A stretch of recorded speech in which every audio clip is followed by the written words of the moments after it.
Kita mulai. Bismillahirrahmanirrahim. Assalamualaikum warahmatullahi wabarakatuh. Waalaikumsalam warahmatullahi wabarakatuh. Asyhadu an la ilaha illallah wahdahu la syarika lah wa asyhadu anna Muhammadan abduhu wa rasuluhu la nabiyya ba'da. Allahumma shalli wa sallim wa barik ala Muhammad wa ala alihi wa ashabihi ajma'in. Amma ba'du. Kawan-kawan, peserta mata kuliah pendekatan dan konsepsi arsitektur Islam atau disingkat penamaannya PKAI. Saya tidak tahu siapa yang memberikan singkatan nama itu, gitu ya. PKAI. Ini saya informasikan terlebih dahulu. Ini merupakan mata kuliah baru di kurikulum baru. Mata kuliah baru di kurikulum 2020. Sebelumnya tidak ada nama mata kuliah ini di kurikulum 2015 kalau tidak salah. Lalu apa mata kuliah ini yang merupakan mata kuliah baru dan prodi mengamanahkannya kepada saya untuk mengampu mata kuliah ini, ya. Pertama, mata kuliah ini berstatus sebagai mata kuliah wajib karena ada waktu untuk waktu peralihan untuk menerapkan kurikulum baru secara penuh, ya, maka mata kuliah ini sudah mulai diperkenalkan di semester ini, walaupun masih diikuti oleh mahasiswa dengan jumlah yang terbatas, gitu ya. Ini mata kuliah wajib. Kedepannya, ya, semester ke depan dan angkatan berikutnya akan mengambil mata kuliah ini yang status yang wajib. Kedua, dari segi substansi, mata kuliah ini merupakan gabungan dari beberapa mata kuliah pada kurikulum yang lama, gitu ya. Saya mendesain mata kuliah ini, ya, atas amanah dari prodi untuk mengampunya.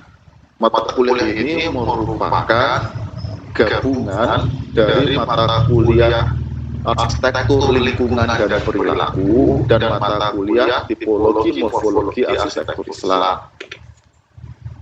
Begitu, ya. Sebelum saya jelaskan penggabungan itu, saya jelaskan dulu latar belakang mengapa mata kuliah ini harus ada. Ya.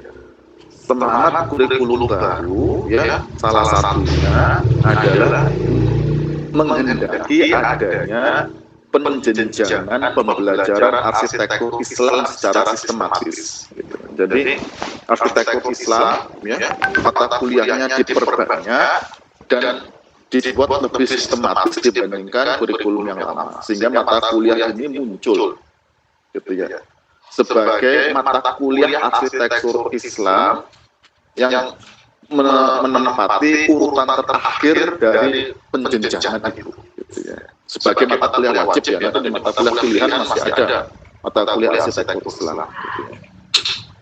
Jadi sudah mulai diperkenalkan dengan adanya teori dan metode penelitian arsitektur 1, teori dan metode penelitian arsitektur 2, kemudian ada sejarah arsitektur Islam, kemudian ada mata kuliah ini, pendekatan dan konsepsi arsitektur Islam. Mata kuliah ini seperti tadi saya sampaikan merupakan gabungan dari dua mata kuliah. Ada mata kuliah pada kurikulum sebelumnya disebut dengan arsitektur lingkungan dan perilaku. Mata kuliah itu statusnya wajib untuk mahasiswa semester 5 kalau tidak salah ingat, ya, untuk semester 5. Dan saya juga yang diamanai oleh prodi untuk mengampu mata kuliah tersebut.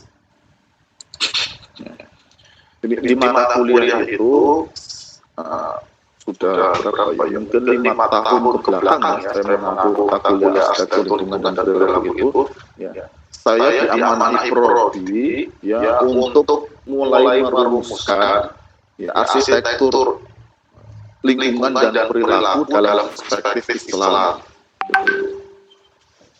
Dan sudah mulai muncul hasilnya, gitu. Sudah mulai muncul hasilnya, ya, melalui penelitian saya dan melalui tugas-tugas dari kawan-kawan mahasiswa. Sudah mulai muncul hasilnya yang bisa dijadikan sebagai materi, gitu ya. Kemudian mata kuliah kedua adalah tipologi morfologi arsitektur Islam. mata kuliah itu pada kurikulum yang lama merupakan mata kuliah pilihan. Di mata kuliah tersebut yang dipelajari adalah berbagai pendekatan dalam arsitektur Islam, berbagai pendekatan dalam arsitektur Islam. Yang mata kuliah itu pada kurikulum yang lama juga mata kuliah baru. Mata kuliah baru juga diamanahi ketika itu oleh Bu Aning sebagai kapolri kepada saya. Pak Andika, tolong didesain mata kuliah ini. Saya mendesain mata kuliah tipologi morfologi Islam sebagai mata kuliah yang menyampaikan kepada mahasiswa berbagai ragam pendekatan dalam arsitektur Islam. Ada banyak arsitektur Islam, versi pemahamannya banyak gitu ya. Saya harapkan dengan mata kuliah itu kawan-kawan besok TA-nya bisa menggunakan arsitektur Islam, tinggal memilih dari berbagai banyak versi pemahaman arsitektur Islam itu tinggal milih pahamnya yang mana, itu yang menguasainya yang mana, dan ketertarikannya dengan pendekatan yang mana, sehingga diharapkan mahasiswa besok TA-nya semua arsitektur Islam, hanya berbeda pendekatannya saja. Ketika evaluasi kurikulum itu sudah saya sampaikan. Nah, kemudian melalui diskusi, ya mata kuliah tipologi morfologi arsitektur Islam itu secara substantif ya akan digabungkan dengan mata kuliah arsitektur lingkungan dan perilaku ke dalam mata kuliah baru yang disebut pendekatan dan konsepsi arsitektur Islam yang diwajibkan, dengan harapan ketika mata kuliah ini diwajibkan, mahasiswa akan memahami seluruh pendekatan arsitektur Islam untuk mulai diterapkan pada Stupa 5. Nah, harapannya seperti itu. Sudah mulai diterapkan pada Stupa 5.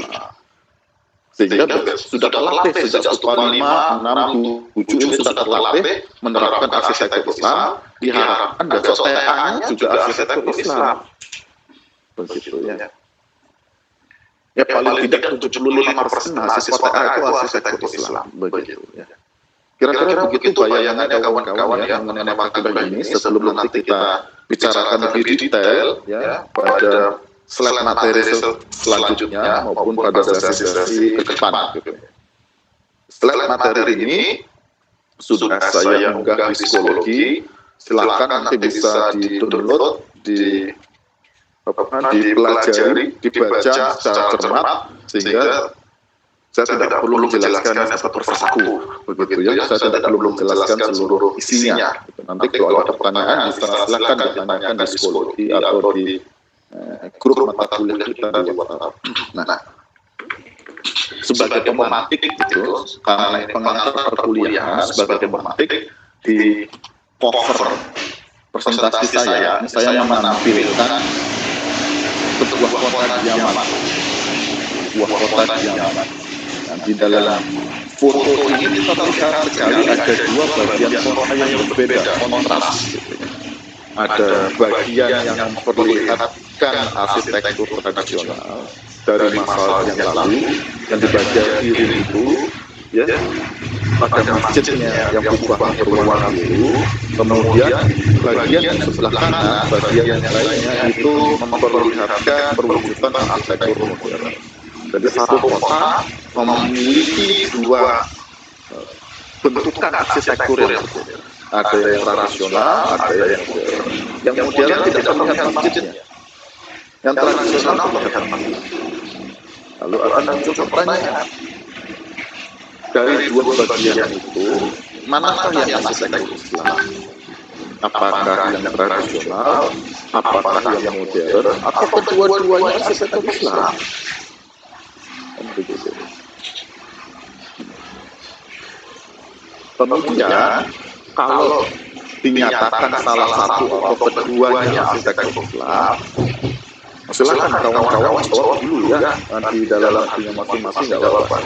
Kalau kawan-kawan menjawab salah satu atau keduanya arsitektur Islam, maka pertanyaan selanjutnya yang muncul, ya, lalu apa yang menjadikan suatu bentukan arsitektur itu sebagai arsitektur Islam? Mengapa itu disebut arsitektur Islam? Kalau bahasa ilmiahnya variabel dan indikatornya apa?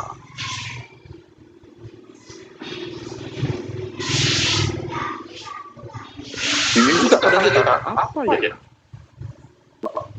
Yang kiri Pak, kenapa yang kiri? Kan ada masjidnya. Masjid itu arsitektur Islam. Sekarang saya balik lagi pertanyaannya. Apakah seluruh masjid ada arsitektur Islam? Bagaimana dengan Masjid Tiror? Begitu. Di mata kuliah inilah kita nanti sama-sama akan mengulas salah satu topik pembahasannya adalah mengenai variabel dan indikator arsitektur Islam. Suatu bentukan arsitektur dikatakan sebagai arsitektur Islam kalau memenuhi variabel dan indikator apa? Nah, itu kawan-kawan. Kalau sudah tahu variabel dan indikatornya, maka kawan-kawan bisa merancang dengan menggunakan arsitektur Islam. Begitu cara berpikirnya ya. Nah, sebelum saya memulai mata kuliah ini, saya sampaikan terlebih dahulu ini yang sangat penting ya, mengenai landasan filosofis perkuliahan kita. Landasannya cuma beradab. Apa itu beradab? Ini ada penjelasannya.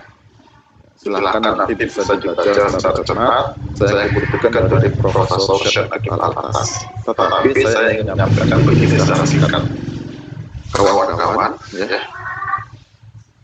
Kawan-kawan, ketika bersama-sama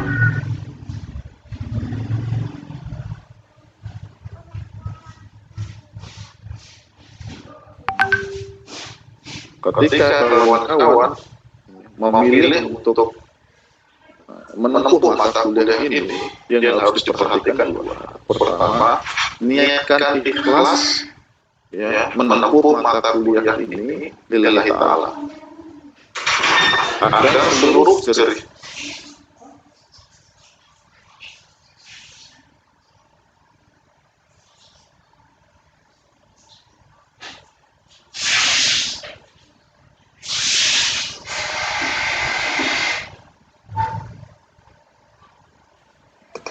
pertama, ikhlas lillahi ta'ala.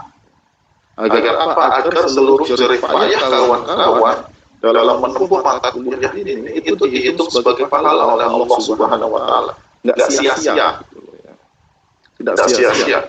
Waktu, tenaga, pikiran, bahkan biaya yang dikeluarkan untuk mata kuliah ini itu tidak sia-sia. Dihitung sebagai pahala yang akan memberatkan timbangan amal kawan-kawan besok di hari kiamat. Ikhlas menempuh mata kuliah ini lillahi ta'ala. Apa maksudnya? Tujuannya bukan tujuan material. Dengan mata kuliah ini besok tidak menjadi pekerjaan. Bukan itu. Apa maksudnya? Meningkatkan pemahaman sebagai hamba, meningkatkan keimanan, meningkatkan keimanan. Ini pastikan kawan-kawan setiap sesi mata kuliah cek mengalami penambahan itu penting ya kawan-kawan, sebagai realisasi dari ikhlas tadi. Jangan dikorori oleh motif yang lain, apalagi yang ke situ bersifat material untuk mendapatkan keuntungan duniawi. Dan yakinlah kalau kita ikhlas karena Allah, kemudian kita beramal karena Allah, Allah akan memberikan kecukupan rezeki kepada kita dari berbagai pintu. Yakin itu janji Allah. Kedua,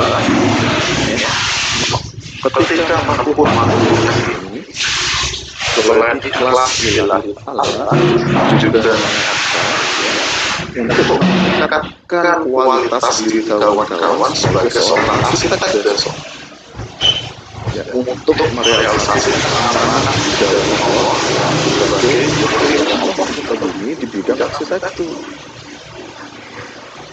agar bisa merancang arsitektur yang baik, arsitektur yang sesuai dengan kehendak Allah.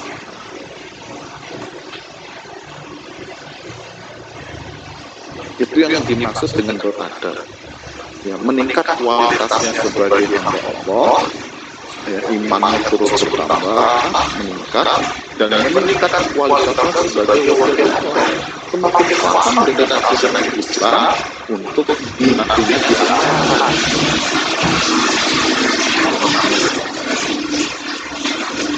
Begitu kawan-kawan, pesan ini akan saya ulang-ulang terus agar kawan-kawan niatnya tetap berbeda dan tujuannya juga berbeda. Kita saling mengingatkan untuk ini. Bertawasul haq, ya, untuk berkaitan dengan ini. Selain saya yang kewajibannya menyampaikan ini, ya, Mas Anja sebagai ketua kelas juga punya kewajiban ini menyampaikan kepada sesama kawan-kawannya di mata kuliah ini agar niatnya tetap lurus dan tujuan tetap lurus.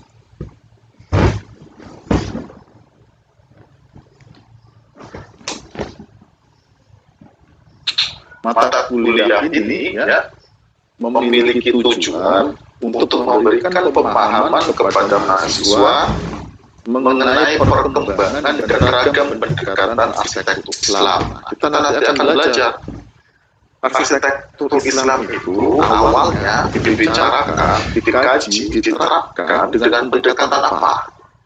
Dalam konteks zaman modern, ya. Karena kita bicara ilmu arsitektur sebagai ilmu pengetahuan dan teknologi modern. Kemudian dari pendekatan awal itu nanti berkembang terus menjadi banyak pendekatan. Kita akan belajar itu, ya. Pendekatan awalnya apa, kemudian mengalami perkembangan menjadi pendekatan apa saja. Begitu, ya. Nanti kita akan setiap pendekatan itu kita akan belajar dari latar belakang. Mengapa muncul pendekatan itu? Ya. Kita belajar asumsi dasarnya, apa saja yang menjadi asumsi dasar yang bersifat filosofis untuk setiap pendekatan. Asumsi dasar itu sangat berkaitan dengan variabel dan indikator. Apa yang menentukan suatu objek arsitektur sebagai arsitektur Islam? Kemudian ada modelnya yang disebut sebagai arsitektur Islam yang ideal itu contohnya apa? Itu model itu selalu biasa. Setiap pendekatan modelnya beda-beda tergantung mendefinisikan arsitektur Islam dengan apa, sebagai apa, ya. Kemudian juga ada metodenya, bagaimana cara merancangnya, dan juga ada prinsip-prinsipnya, ciri-cirinya, karakternya, prinsip-prinsip. Kira-kira begitu gambaran besar dari mata kuliah ini. Pastikan kawan-kawan nanti memahami, gitu, ya. Di kurikulum lama, di mata kuliah tipologi morfologi arsitektur Islam, kita mempelajari 6 pendekatan. Ini belum saya edit, nanti di psikologi akan saya edit juga. Ada pendekatan kesejarahan, pendekatan nilai, pendekatan psikis, pendekatan filosofis, pendekatan identitas, dan pendekatan profetik. Semuanya ini arsitektur Islam hanya beda pemahaman saja.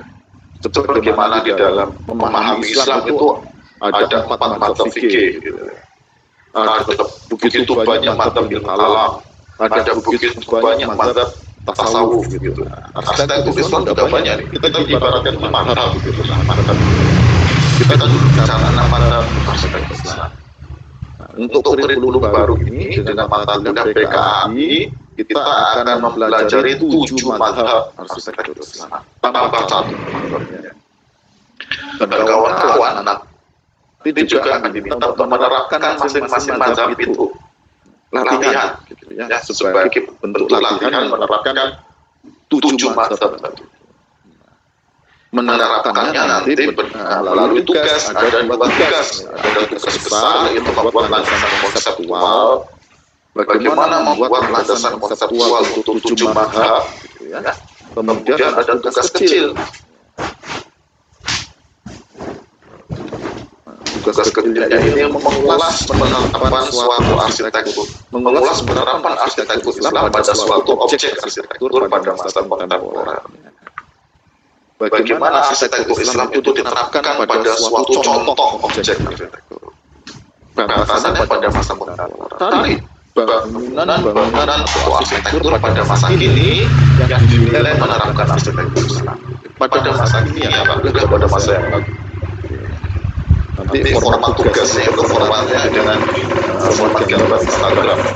Kita akan bermain dengan Instagram. Penilaian tugasnya juga nanti berdasarkan penilaian di Instagram. Nanti saya akan keluarkan organisasi. Kira-kira begitu ya. Ada 2 tugas. Karena mata kuliah wajib. Ini rangkaian materi kita, ya materi yang pertama ini perkuliahan mengantar. Kita akan bicara nanti isu utama arsitektur Islam. Kemudian sesi 2, 3, 4, 5 kita akan bicara landasan fundamental gitu ya, atau persoalan-persoalan mendasar dari arsitektur Islam. Kita akan bahas dalam ranahnya filosofis gitu ya.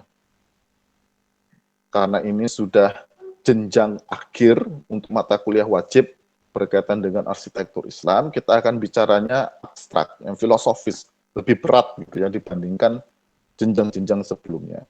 Kita akan bicara latar belakang arsitektur Islam. Ya. Mengapa arsitektur Islam itu harus ada? Nah, ada apa sebenarnya sampai kita bicara arsitektur Islam? Sampai arsitektur Islam itu ada gitu ya, sebagai salah satu paradigma dalam ilmu arsitektur. Gitu. Kemudian kita bicara relasi Islam dan arsitektur. Apa hubungan Islam dengan arsitektur? Di mana kedudukan arsitektur di dalam Islam? Nah, itu kita akan bicarakan. Kemudian kita bicara dasar argumentasi arsitektur Islam. Apa buktinya arsitektur Islam itu ada? Apa yang membuktikan arsitektur Islam itu ada?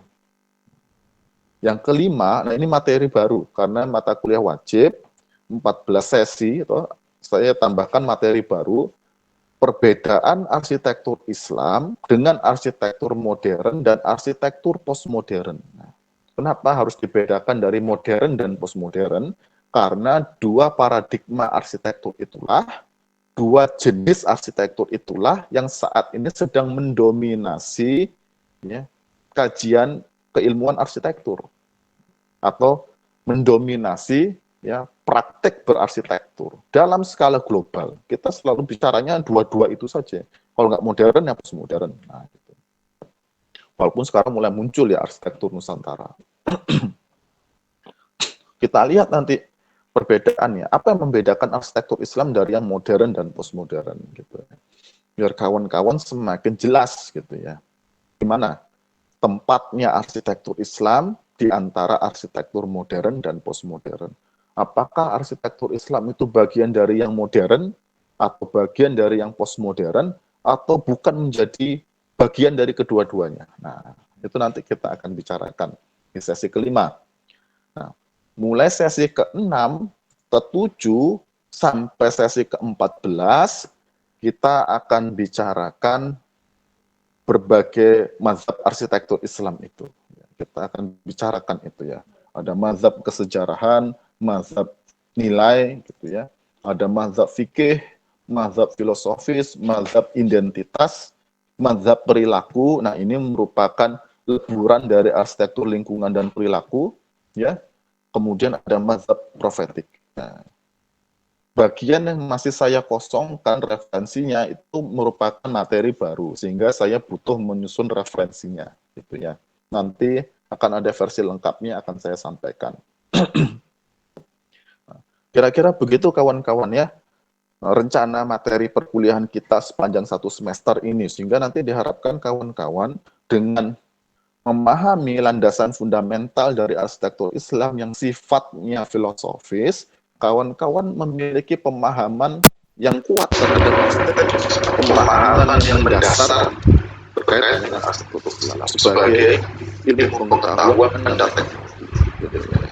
Nanti ditanya, apa pentingnya arsitektur Islam ada? Kawan-kawan bisa menjawab. Mengapa arsitektur Islam ada? Kawan-kawan bisa menjawab. Dan ketika kawan-kawan juga memahami berbagai pendekatan arsitektur Islam, diharapkan dalam jangka pendek studi S1 ini kawan-kawan bisa menerapkan nanti arsitektur Islam dengan pendekatan yang kawan-kawan kuasai. Tidak harus menguasai semua ya. Bisa saja kawan-kawan hanya menguasai beberapa saja, nggak apa-apa. Yang penting sudah arsitektur Islam. Atau kawan-kawan memiliki ketertarikan khusus salah satu atau salah dua dari banyak pendekatan yang akan kita ulas, nggak apa-apa. Atau bahkan kawan-kawan dengan kita mempelajari 7 pendekatan ini, ya, memiliki keinginan untuk merumuskan pendekatan baru, itu luar biasa, bagus. Dan diharapkan dalam jangka panjang, besok kalau kawan-kawan sudah jadi arsitek, ya, bisa menerapkan arsitektur Islam dengan pendekatan yang manapun. Sehingga praktek berarsitektur paling tidak dalam lingkup Indonesia ini diwarnai dengan arsitektur Islam. Nah, ini masih kurang. Kalau kajian arsitektur Islam di tingkat perguruan tinggi itu sudah mulai terdengar, sudah mulai diterima arsitektur Islam. Tetapi dalam praktek arsitektur, ini yang belum muncul. Ini menjadi tugas kawan-kawan besok. Nah, ini ada penilaiannya. Saya mulai dengan poin apa saja, gitu ya. Yang perlu kawan-kawan perhatikan yang kontrak perkuliahannya. Kuliah kita sinkronik dan asinkronik. Sinkronik itu kita akan menyelenggarakan perkuliahan semua sesi dengan video telekonferensi seperti ini. Semua sesi.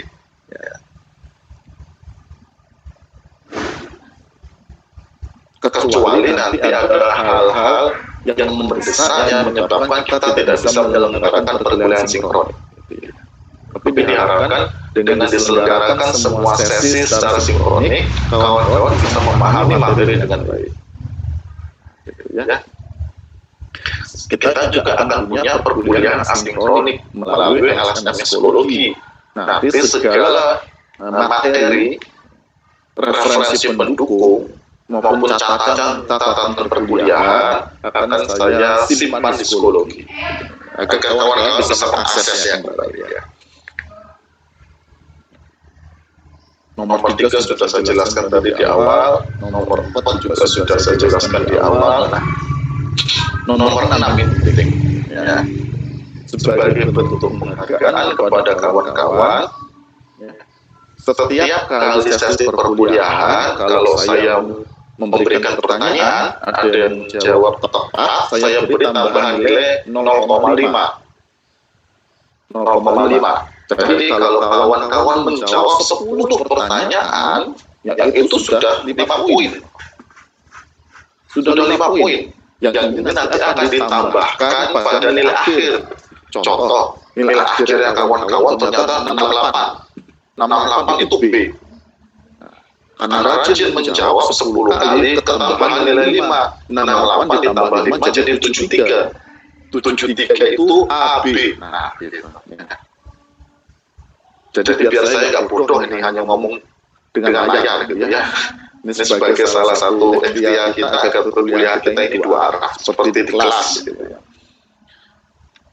Jadi rajin-rajinlah menjawab pertanyaan. Pertanyaannya tepat, benar, saya kasih tambahan nilai 0,5. Akan saya catat itu namanya gitu ya. Catatan nama itu akan saya nanti tampilkan di psikologi. Biar transparan. Kemudian, kalau ada kawan-kawan bertanya, pertanyaan apapun, mulai sesi ini, pertanyaan apapun. Ya. Tapi kalau sesi ini saya pasti ya pertanyaan berkaitan dengan materi, ini kan baru berkaitan dengan perkuliahan.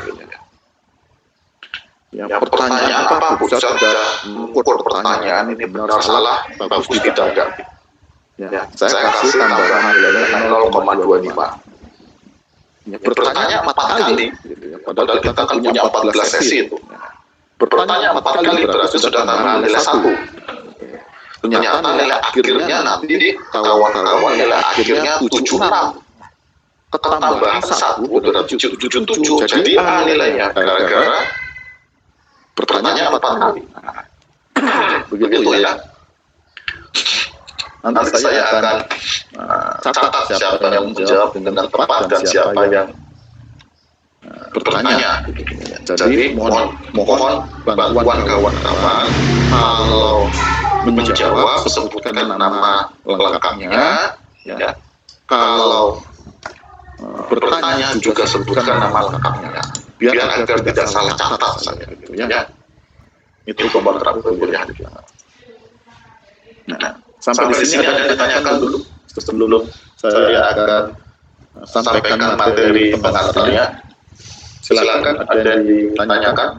Pertanyaan ini tidak ada hubungannya dengan tambahan nilai ya, karena ini pertanyaan berkaitan dengan rencana perkuliahan bukan materi.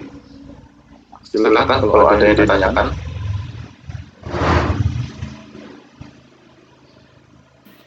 Jauh ini belum ada, Pak. Belum ada. Alhamdulillah. Semoga bisa dipahami ya. Kalau nanti masih bingung bisa mengakses di psikologi.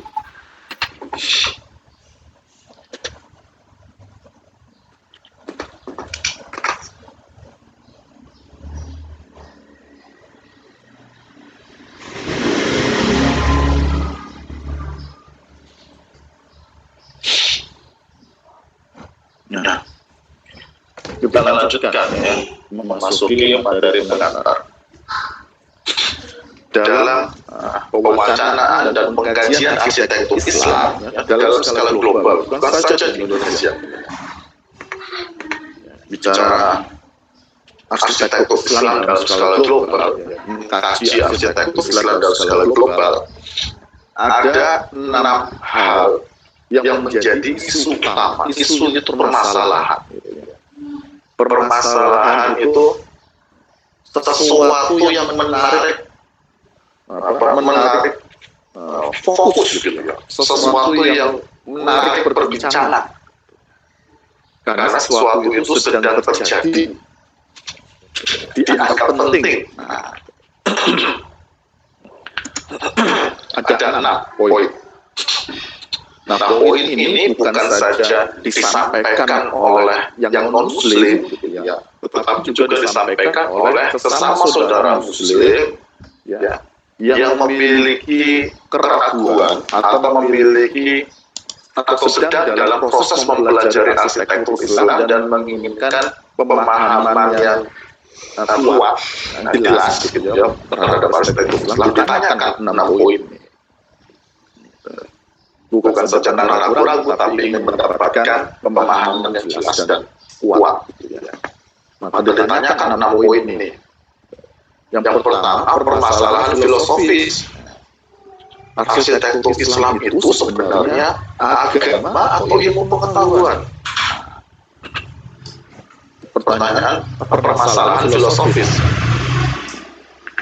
Ketika kita bicara relasi antara Islam dan arsitektur, ya, arsitektur di sana itu menjadi agama karena dia dilekatkan pada Islam, atau dia menjadi ilmu pengetahuan.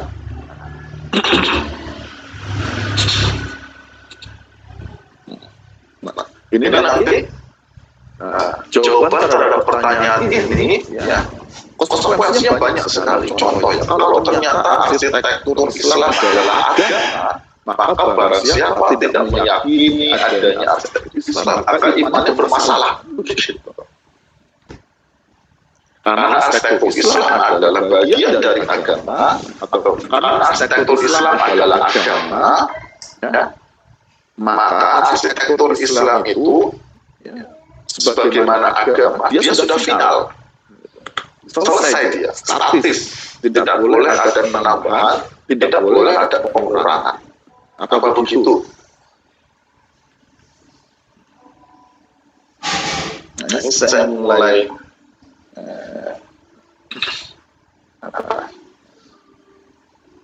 mengajak kawan-kawan untuk kita sama-sama memasuki ini persoalan-persoalan utama dan besar dalam pengkajian arsitektur Islam dalam skala global. Ngomong arsitektur Islam di Eropa Barat, di Amerika, yang di Turki, di Asia Tenggara, ini selalu dipertanyakan. Ini selalu menjadi fokus pembicaraan, baik yang menerima arsitektur Islam maupun yang menolak arsitektur Islam. Arsitektur Islam itu agama atau ilmu pengetahuan? Arsitektur Islam itu ilmu pengetahuan dong. Nanti muncul pertanyaan lain. Lalu bagaimana dari agama bisa menghasilkan ilmu pengetahuan? Gimana itu jawabannya? Islam itu kan agama. Lalu bagaimana dari Islam yang agama itu bisa muncul arsitektur Islam yang statusnya sebagai ilmu pengetahuan? Gimana ya? Kalau kita tidak memiliki pemahaman dasar berkaitan dengan arsitektur Islam, kita bingung sendiri. Kita pasti akan bingung sendiri. Ibaratnya kawan-kawannya, 6 isu utama ini seperti pondasi. Kalau kawan-kawan bisa memahami pertanyaan ini ke 6 dan mendapatkan jawaban yang benar, itu pondasinya kuat sekali pemahaman arsitektur Islam. Sehingga kawan-kawan mau membangun ilmu pengetahuan arsitektur di atas pondasi yang kuat itu bisa. Tapi kalau ujuk-ujuk ingin langsung praktek arsitektur Islam, langsung ngomong ciri khas, langsung ngomongin variabel indikator tanpa punya pondasi yang runtuh. Sudah susah-susah merancang arsitektur Islam, masih ditanyakan sama non-muslim. Anda mau arsitektur Islam, arsitektur Islam itu apa? Bingung sendirian.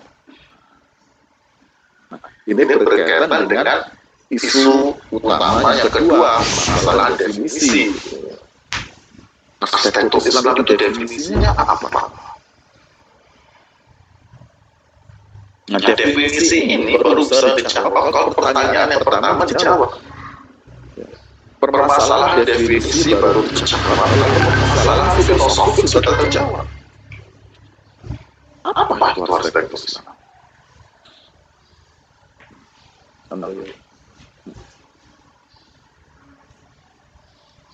Arsitektur yang bersumberkan dari Al-Quran dan hadis. Bagi saya, definisi itu kurang baik. Mengapa? Karena dalam pendefinisian arsitektur Islam adalah arsitektur yang bersumberkan dari Al-Quran dan hadis. Asumsinya adalah kita menerima definisi arsitektur. Sehingga kita tinggal menambahkan arsitektur Islam adalah arsitektur yang bersumberkan dari Al-Quran dan hadis. Masalahnya, apakah definisi arsitektur itu kita terima dulu atau tidak? Nah, arsitektur itu harus kita definisikan apa? Kan begitu. Nanti kita akan ulas itu definisi arsitektur Islam. Dan setiap mazhab itu menawarkan definisinya masing-masing.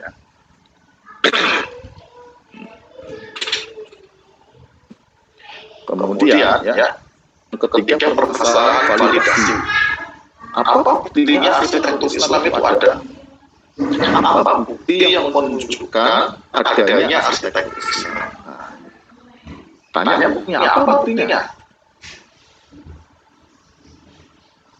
Kemudian yang nomor 4, permasalahan teoretik. Ini baru kita bicara variabel dan indikator. Kalau sudah tahu statusnya arsitektur Islam itu agama atau ilmu pengetahuan, sudah tahu definisinya, sudah dijelaskan bukti-buktinya secara argumentatif, baru kita bisa bicara variabel dan indikator arsitektur Islam itu apa.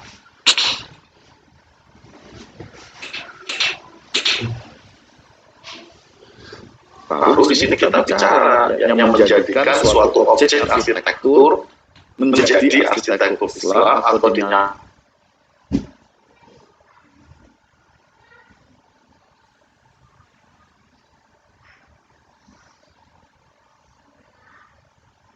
Nah, kalau kita sudah bicara variabel dan indikator, nanti kita ketemu permasalahan konseptual. Bedanya arsitektur Islam dengan yang lain itu apa?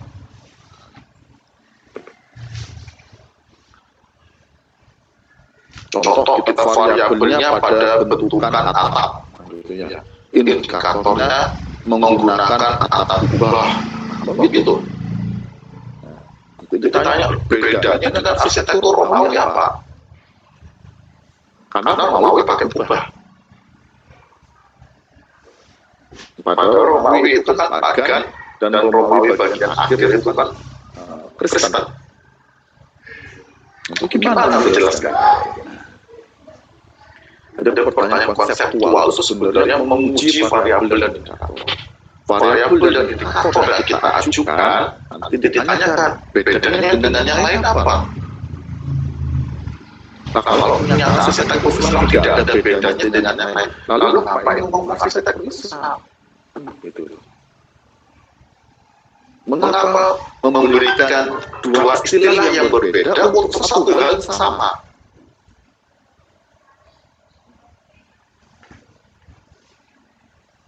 Begitu ya. Kemudian permasalahan terakhir ini berkaitan dengan permasalahan sosial atau permasalahan sosiologi pengetahuan. Arsitektur Islam ini hanya oleh dan untuk umat Islam saja atau tidak? Jadi yang merancang arsitektur Islam ini harus Muslim atau tidak? Hasil arsitektur Islam, hasil rancangannya ini untuk umat Islam saja atau tidak? Nah, kita akan ketemu nanti dengan pertanyaan.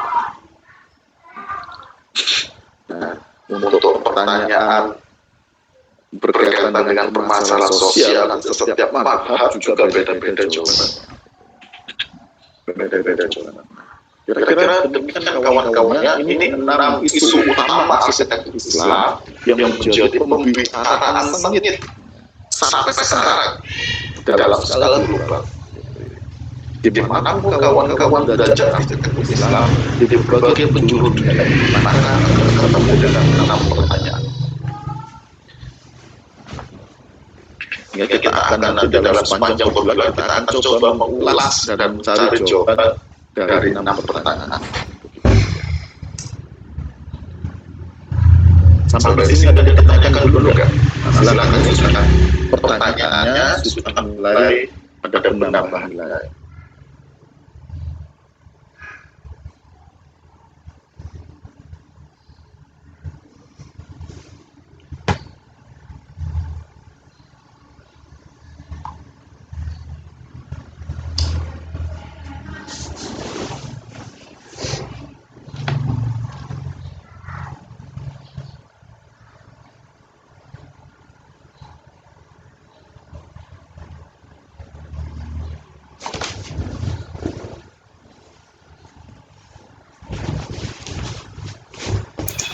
Assalamualaikum warahmatullahi wabarakatuh. Pak, Waalaikumsalam. saya ingin bertanya, sebenarnya bukan bertanya tapi seperti tadi isu apa yang Bapak bicarakan tadi, teman saya kan ada yang ambil arsitektur juga, tapi di universitas sendiri. Terus dia pernah menghubung saya, terus dia bilang begini, Pak, kamu tugasnya arsitektur Islam ya, berarti yang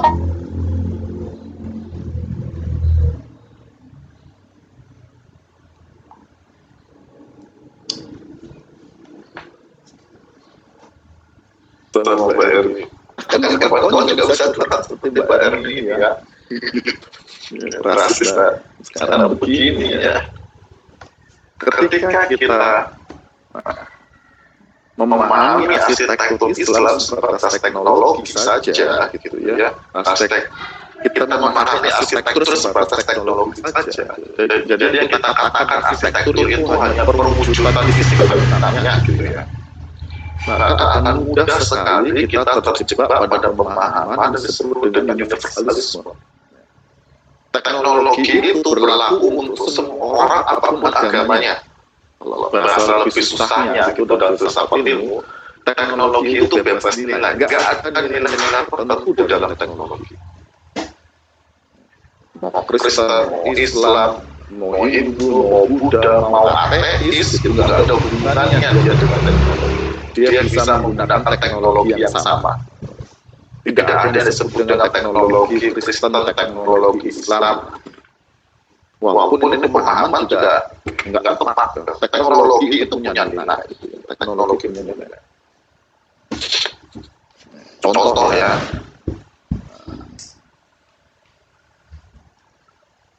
Hukuman mati ya, dengan kursi listrik itu tidak pernah dikenal dalam sejarah umat Islam.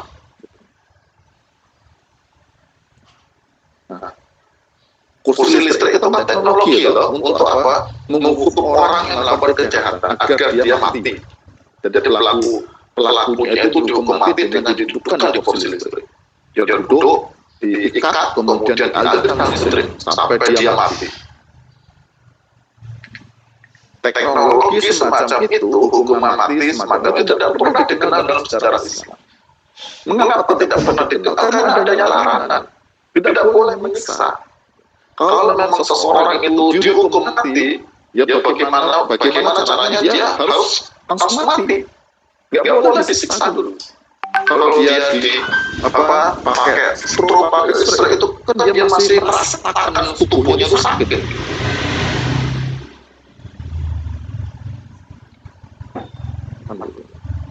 Bahkan hukuman rajam itu yang dilempar dengan batu itu harus langsung kena kepala, nggak boleh badannya di situ tidak boleh, langsung harus dia cepat mati dulu untuk menghindari siksaan.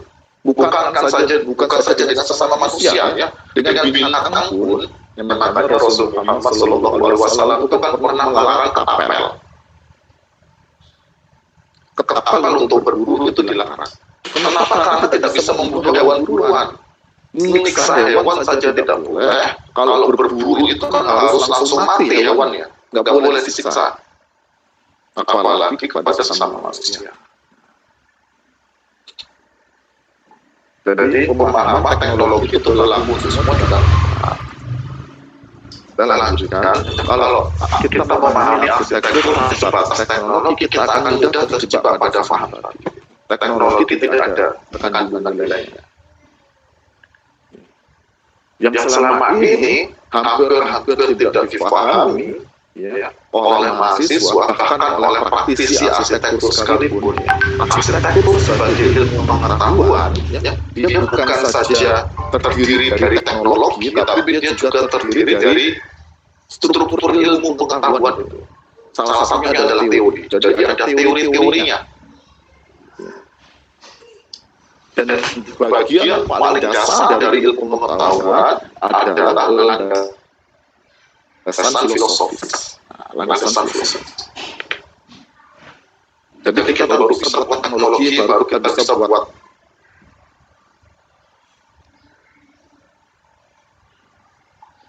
fisika, matematika, sampai arsitektur itu selalu punya landasan filosofis. Tanpa itu tidak ada ilmu pengetahuan dan tidak ada teknologi. Nah, apa yang dimaksud landasan filosofis? Landasan filosofis adalah asumsi dasar yang diyakini kebenarannya berkaitan dengan pemahaman kita terhadap realitas kehidupan. Contoh, ketika kita ingin merumuskan teori arsitektur atau ingin membuat teknologi arsitektur, ya, kita itu dipengaruhi oleh pemahaman berkaitan dengan apa itu alam, kan begitu toh. Apa hubungan manusia dengan alam? Apa itu manusia? Apakah ada Tuhan? Kalau ada Tuhan, Tuhan memberikan aturan-aturan apa saja, kan begitu. Apa itu kebahagiaan? Apa itu hidup? Apa itu tujuan hidup? Semuanya. Pemahaman itulah yang akan mempengaruhi kita untuk merumuskan teori maupun membuat teknologi.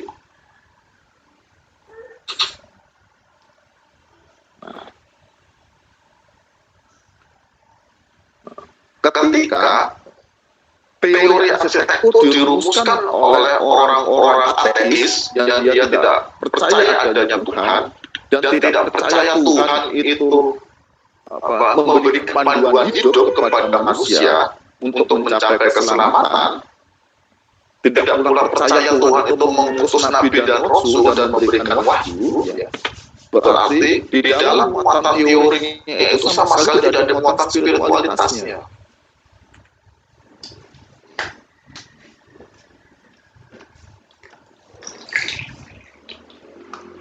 Berbeda dengan orang yang mengakui adanya Tuhan. Ketika dia merancang, merumuskan teori dan merancang teknologi, dia akan dipengaruhi oleh pemahaman itu ada Tuhan. Tuhan itu memberikan panduan. Tuhan itu menetapkan batas-batas apa yang boleh, apa yang tidak boleh. Tuhan itu sudah mewajibkan suatu hal apa yang harus dilakukan. Kan beda toh. Nah, kalau kita bicara frontal beginilah, dominasi teori kita itu kan dari barat, bukan barat secara geografis ya, tapi barat sebagai sebuah pemikiran yang bermula di wilayah dunia barat, di Eropa dan di Amerika. Kemudian tersebar luas dengan jalan apa? Dengan jalan kolonialisasi dan imperialisme.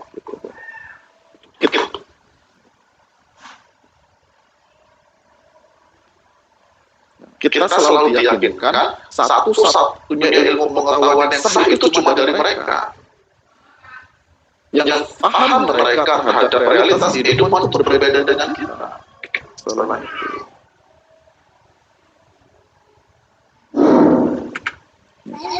Sehingga dengan paham yang tidak berkesesuaian dengan spiritualitas Islam itulah akan muncul banyak sekali dampak-dampak buruk terhadap pembangunan arsitektur.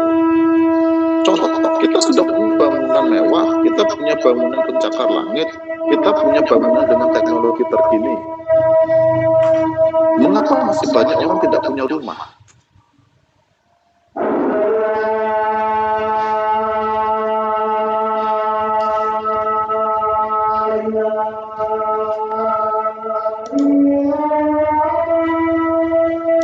Mengapa kita tidak bicarakan rumah untuk kalangan tunawisma?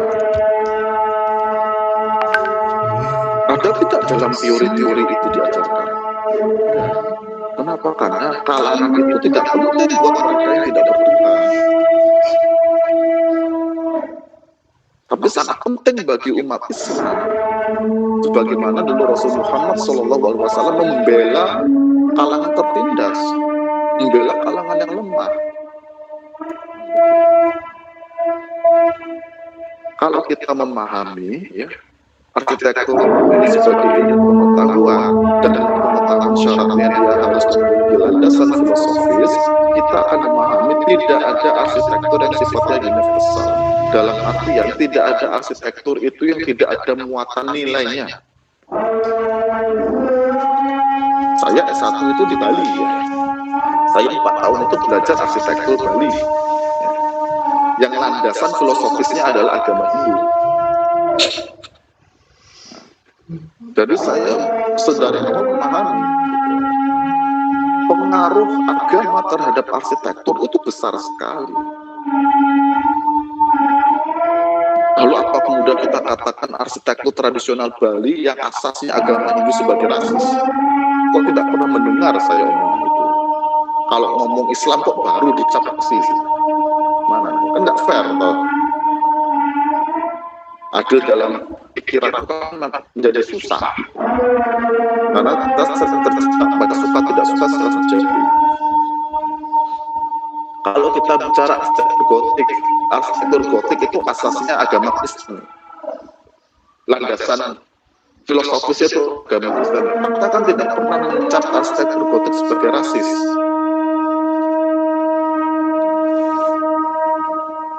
Kalau kita cara arsitektur modern, ya Le Corbusier, Mies van der Rohe, kemudian Walter Gropius, beliau bertiga itu ateis, sehingga teori-teori arsitekturnya sama sekali tidak menyinggung Tuhan. Dan perwujudan fisik arsitekturnya sama sekali tidak memancarkan spiritualitas. Tapi kok saya belum pernah mendapatkan ya beliau bertiga itu sebagai rasis karena ateis.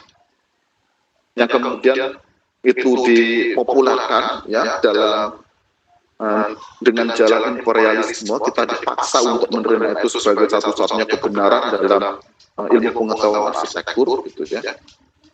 Kok kita tidak mengatakan itu rasis? Sekarang kita umat Islam, ya kita punya sumber wahyu. Kita berupaya bagaimana dari wahyu itu kita memahami pesan-pesan kehendak Tuhan. Ya, kita gunakan untuk merumuskan ilmu pengetahuan arsitektur, membuat teknologi arsitektur sampai merancang arsitektur. Kok tiba-tiba kita dikatakan rasis? Kalau yang mengatakan itu adalah Muslim, menjadi menjadi tanggung jawab kita kepada umat Islam, kepada sesama umat Islam, ya, untuk menyampaikan setelah Mbak Erni ini ya mendapatkan perkuliahan ini sudah paham, besok temannya dijelaskan Mbak, gini loh, itu kewajiban sebagai seorang Muslim untuk menyampaikan, ya, dijelaskan nanti. Ya. Kira-kira begitu Mbak Erni ya. Allahu a'lam. Iya Pak, terima kasih Pak. Sama-sama. Temannya jangan dimusuhi. Iya Pak. Soalnya Nggak kita boleh sendiri gitu. kayak beda pendapat kalau soal arsitektur Islam tuh nggak universal, yang tahu tuh hanya orang Islam. Berarti kan kamu rasis, dia bilangnya gitu, terus saya nggak tahu jawab apa. Semoga nanti kuliah kita bisa memberikan jawaban ya. Iya. Biar hubungan Mbak Erni dengan teman tetap baik-baik saja. Iya. Terima kasih Mbak Erni. Silakan kawan-kawan yang lain ada yang ditanyakan atau dicurhatkan gitu. Silakan.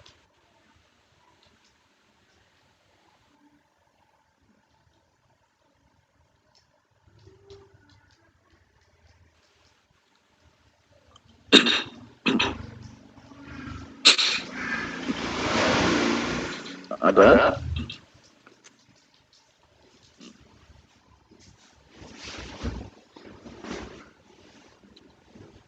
Tidak ada, saya lanjutkan sedikit ya. Nah ini, Alhambra di Granada, ini arsitektur Islam apa bukan?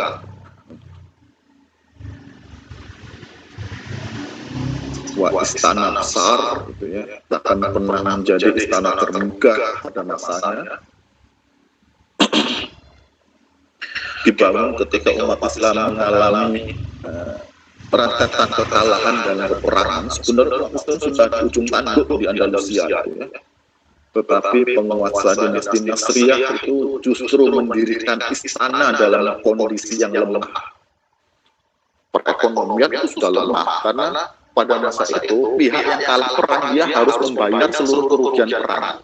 Bukan saja dia ketika perang harus mengeluarkan biaya, ketika dia kalah dia harus bayar ganti rugi loh. Ya, dan mekanisme itu kan masih digunakan sampai Perang Dunia Kedua. Siapa yang kalah dia harus ganti rugi. Dalam kondisi umat Islam itu sudah pesimis, sudah kalah terus. Apa ini ikut perang lagi lah, pasti kalah lagi kita. Ya, perekonomian negara sudah lemah, gitu ya. Kasnya hampir habis, malah mendirikan istana besar.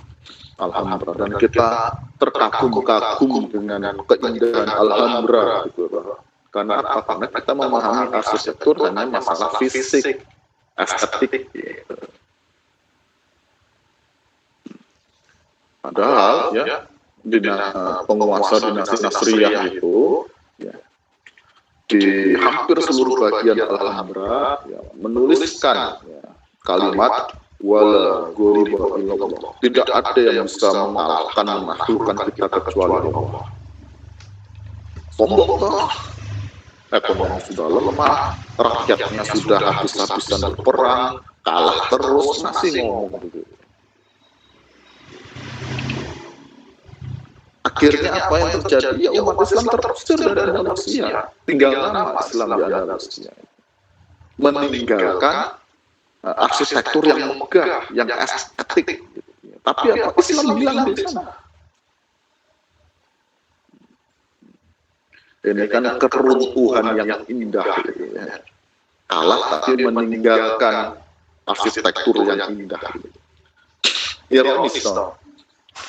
Nah, ini arsitektur Islam bukan. Atau ini Al-Buraq Tower di Mekah berdampingan dengan Masjidil Haram. Ini umat Islam suka sekali nih sekarang ini, megah sekali. Dan ini sudah ditasbihkan sebagai bangunan tinggi dengan lantai terluas di dunia yang bangunan Al-Buraq Tower. Semakin bangga umat Islam bisa bangun bangunan tinggi luasnya terluas di dunia. Lantainya terluas, semakin senang umat Islam. Nah, arsitektur Islam bukan. Bangunannya menghabisi monumentalitas Ka'bah. Ka'bah menjadi tidak ada apa-apanya dengan Al-Buraq. Pusat orientasi Masjidil Haram menjadi bergeser. Kalau kawan-kawan belajar Trimatra itu vokal point atau point interestnya Masjidil Haram, area Masjidil Haram itu sudah bergeser dengan adanya Al-Buraq Tower. Coba cek sekarang kawan-kawan. Beli sajadah, ada gambar Ka'bah dan Masjidil Haram, pasti di belakangnya ada Al-Buraq Tower. Gak sah rasanya kalau kita menggambarkan Masjidil Haram dan dengan Ka'bahnya sebagai pusat itu tanpa Al-Buraq Tower itu nggak afdol rasanya. Berarti apa? Persepsi kita itu sudah mengkaitkan Masjidil Haram dengan Al-Buraq Tower. Ini arsitektur Islam nggak?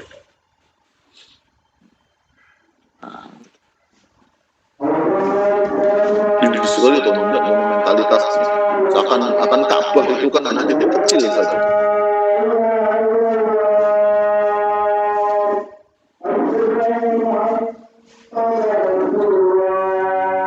Nah, bagaimana dengan ini? Ini kompleks perumahan Muslim untuk kalangan elit, kalangan menengah atas di Kaliurang. Damai living. Ini arsitektur Islam tidak. Ini bergaya Mughal ini. Bergaya Mughal dengan ada apa?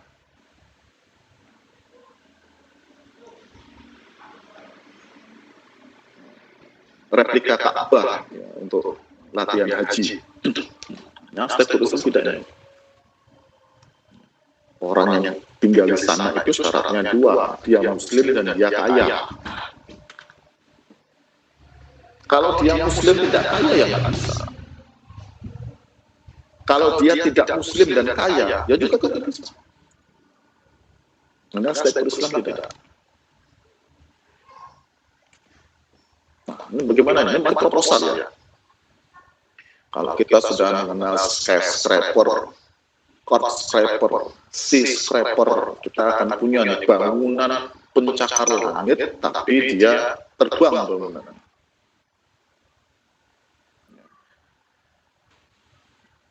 Terbang.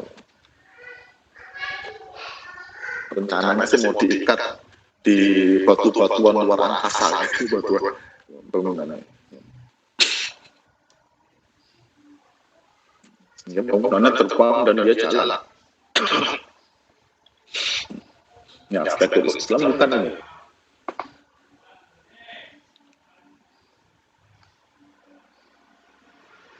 Keren Pak, canggih ini. Ya, tapi arsitektur Islam bukan. Jangan kita terpancing dengan keren dan canggih pasti arsitektur Islam.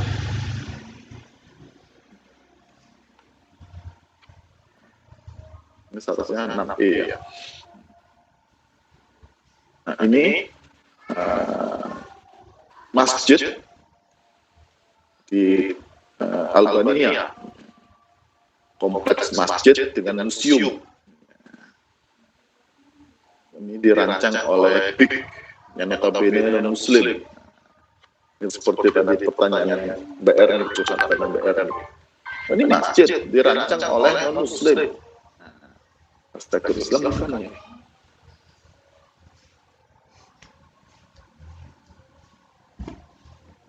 Kan dalam penggambarannya di sini tahu ya orang-orang di sini kan wanitanya tidak ada yang berjilbab gitu dong.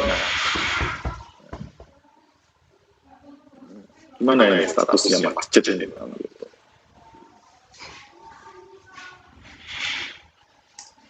Demikian pantikan dari saya kawan-kawan untuk kuliah pengantar pendekatan dan konsepsi aspek Islam siang hari ini.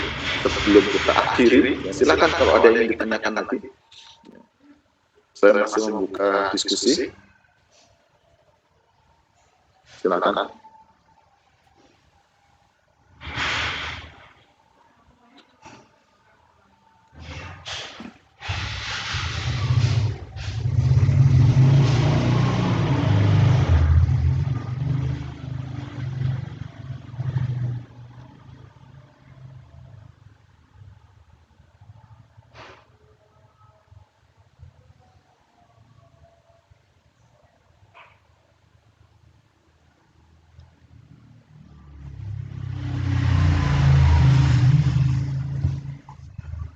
Ada yang ditanyakan kawan-kawan?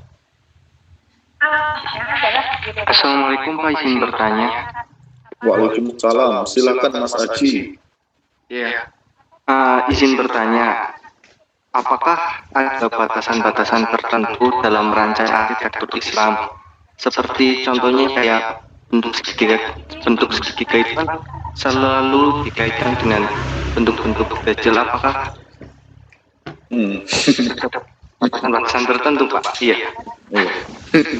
Terima kasih. Sama-sama. Terima kasih Mas Aji pertanyaannya.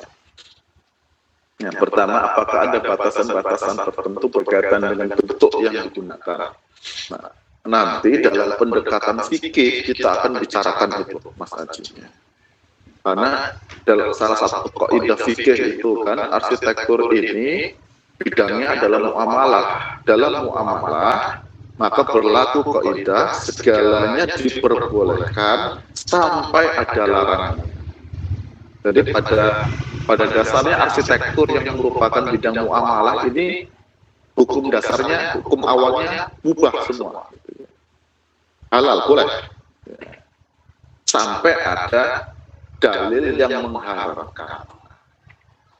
Ini pendekatan fikih nanti akan ke arah sana gitu ya. Itu yang pertama berkaitan dengan bentuk fisik ya. Karena nanti bentuk fisik itu akan sangat dekat dengan fikih. Mengapa? Karena fikih itu lingkupnya memang zohir, lahir gitu ya, yang tampak. Dan yang tampak dari arsitektur itu adalah teknologinya, perilakunya gitu ya. Kegiatannya itu nanti akan menjadi ranah fikih. Dan ada beberapa batasan-batasan gitu ya, atau pengharamannya, seperti bentukan salib, kemudian berkaitan dengan bentuk segitiga sebagai simbol yang dipahami sebagai atau ditafsirkan sebagai dajjal dan lain sebagainya, itu persoalan tersendiri. Gitu. Ya, persoalan tersendiri.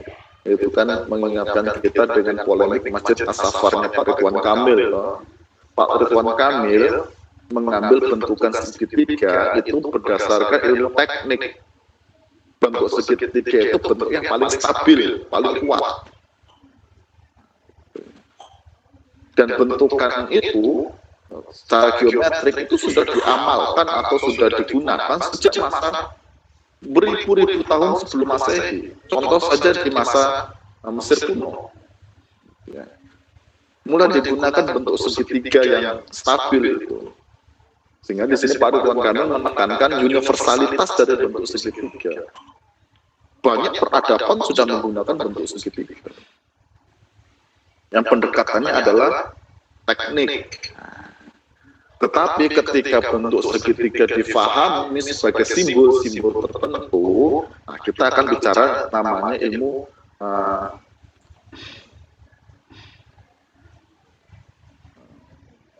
ilmu persimbolan atau apa saya lupa ya. Kita mudahkan simbologi lah. Simbologi, semiologi. ilmu namanya semiologi. Bagaimana simbol-simbol itu ditafsirkan. Nah, penafsiran ini kan bergantung pada orang per orang, bergantung pada persepsi orang. Kan begitu. Ketika bentuk segitiga awalnya dikarenakan stabilitas dan itu bisa teruji di dalam laboratorium, kan begitu. Di antara banyak bentuk ya segitiga yang paling stabil gitu ya. Kemudian ada segelintir orang menafsirkannya sebagai bentuk dajjal, maka itu kan persepsi segelintir orang, tidak merubah hakikat segitiga sebagai bentuk yang paling stabil. Begitu. Kalau kita sekarang kaitkan dengan Illuminati dan lain sebagainya, kan tidak hanya Illuminati yang menggunakan bentuk segitiga. Sebelum Illuminati sudah ada.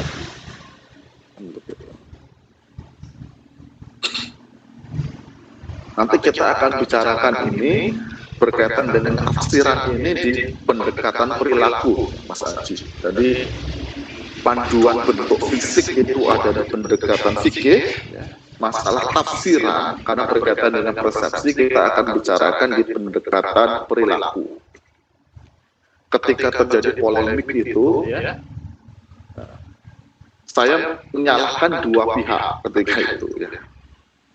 Yang menafsirkan itu sebagai bentuk dajjal salah karena tidak paham sejarah, tidak paham ilmu semiologi, tidak paham sejarah, tidak paham arsitektur, tidak paham ilmu keteknikan, tidak paham ilmu semiologi, sehingga menafsirkan sesukanya, apalagi sampai tafsirnya itu dampaknya luas, banyak orang terpengaruh ya. Dan itu terakumulasi dalam narasi adanya larangan untuk sholat di masjid itu karena diyakini ada simbol-simbol kesyirikan. Ini kan persoalan besar. Persoalan besar. Ada masjid tapi kita dilarang untuk sholat di masjid itu persoalan besar dalam syariat. Saya menyalahkan pihak yang menafsirkan suka-suka itu. Di sisi yang lain, saya juga menyalahkan Ridwan Kamil karena sensitivitas beliau sebagai perancang itu kurang peka. Bahwa umat Islam di Indonesia itu beragam persepsinya. Ya. Ada sebagian umat Islam yang mempersepsikan bentuk segitiga itu dajjal dan itu tidak ditangkap oleh Pak Ridwan Kamil, tidak disadari oleh beliau ketika merancang. Nah, di sini kawan-kawan sebagai arsitek ini kudu peka gitu ya. Sensitivitasnya harus peka. Jangan sampai karya kita itu disalahpahami. Hanya karena kita tidak memahami persepsi masyarakat.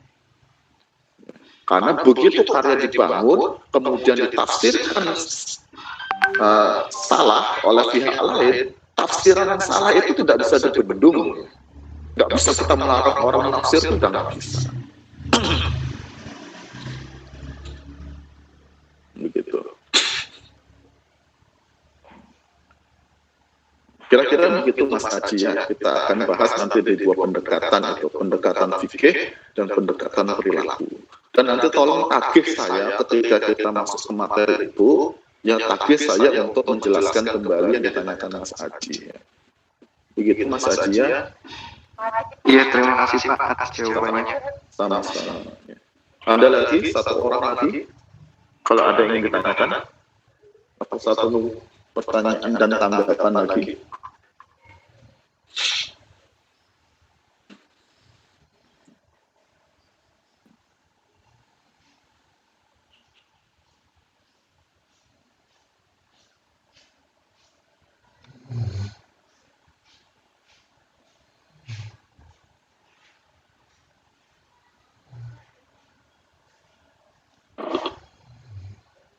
Ada.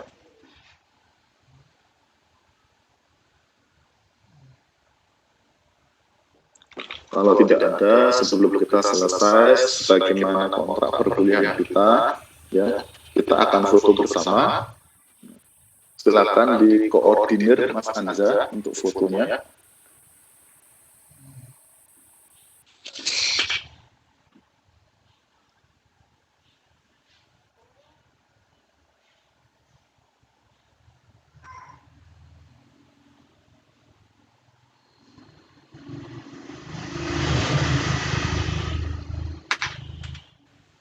Nggak apa-apa, nggak harus mandi kok ya. Nggak harus mandi. Senatural mungkin nggak apa-apa.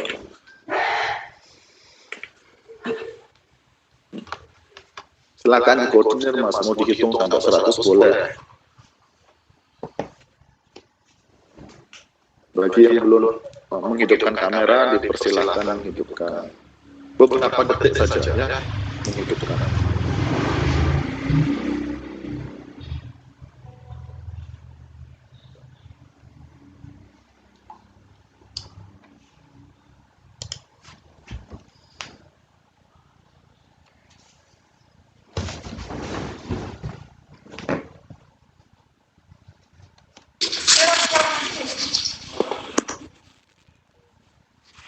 Iya, ada screenshot udah.